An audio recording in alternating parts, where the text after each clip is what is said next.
Hello বন্ধুরা, welcome to কাকরোল 2.0। আমি সৌভিক। বন্ধুরা, জাপানে বিশ্বের সবচেয়ে বড় পরীক্ষামূলক পারমাণবিক ফিউশন চুল্লি চালু হয়েছে।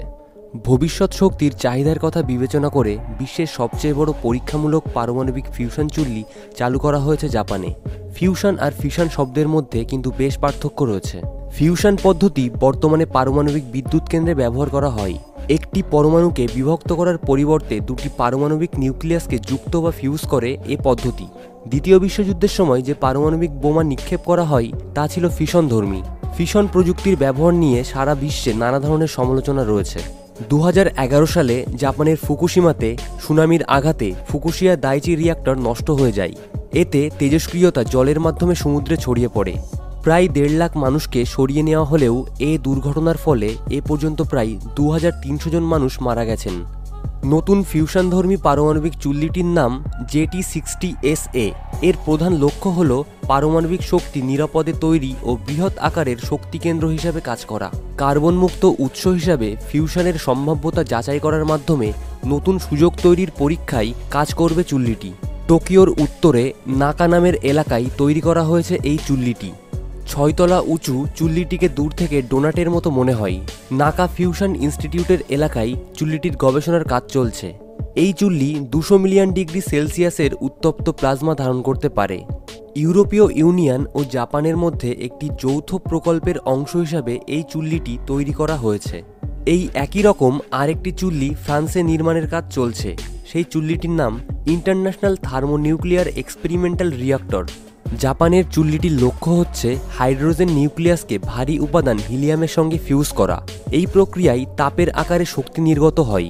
সূর্যের মধ্যে এই একই ধরনের বিক্রিয়া দেখা যায়। 2007 সালের 5 ফেব্রুয়ারি ইউরোপ ও জাপানের মধ্যে বর্ডার অ্যাপ্রোচ চুক্তির আওতায় চুল্লিটি তৈরির কাজ শুরু হয়। প্রকল্পের প্রধান কর্মকর্তা স্যাম ডেভিস জানান, JT60SA আমাদের ফিশন শক্তি নিয়ে কাজের সুযোগ করে দিচ্ছে। এই প্রকল্পে ইউরোপ ও জাপানের 500রও বেশি বিজ্ঞানী ও প্রকৌশলী কাজ করছেন। 70টিরও বেশি কোম্পানি চুল্লি নির্মাণে সহযোগিতা করছে। বেশ ধীরগতি দেখা যায় চুল্লি নির্মাণে। 2011 সালের টৌহকু ভূমিকম্পের কারণে কাজে গতি কমে আসে। চুল্লির পুরো কাঠামো 2020 সালের মার্চে সংযুক্ত করা হয়। 2021 সালে প্লাজমা পরীক্ষার জন্য আনুষ্ঠানিকভাবে অনুমতি পায় চুল্লিটি।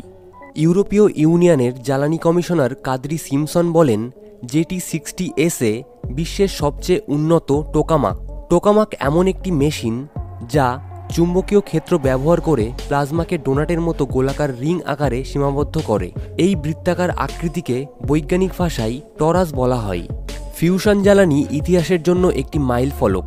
ফিউশনের এই শতাব্দীর দ্বিতীয়ার্ধে শক্তির বড় একটি উৎস হিসাবে বিকাশের সম্ভাবনা রয়েছে। পূর্ববর্তী JT60 অবকাঠামো ব্যবহার করে এই নতুন চুল্লি তৈরি করা হয়েছে। SA এর অর্থ হল সুপার অ্যাডভান্স। চুল্লির বিভিন্ন পরীক্ষায় সুপার কন্ডাক্টিং কয়েল ব্যবহার করা হয়েছে। এছাড়া প্লাজমার বিভিন্ন বিষয় চুল্লিতে পর্যবেক্ষণ করা হবে। তো বন্ধুরা, আজকের ভিডিওটি এই পর্যন্তই। আপনাদের কেমন লাগলো তা কমেন্টের মাধ্যমে জানান। ভিডিওটি ভালো লেগে থাকলে লাইক ও বন্ধুদের কাছে শেয়ার করুন। আর এই ধরনের ভিডিও দেখার জন্য চ্যানেলটিকে সাবস্ক্রাইব করুন। দেখা হচ্ছে পরের ভিডিওতে। It's not a game, it's a rich thing.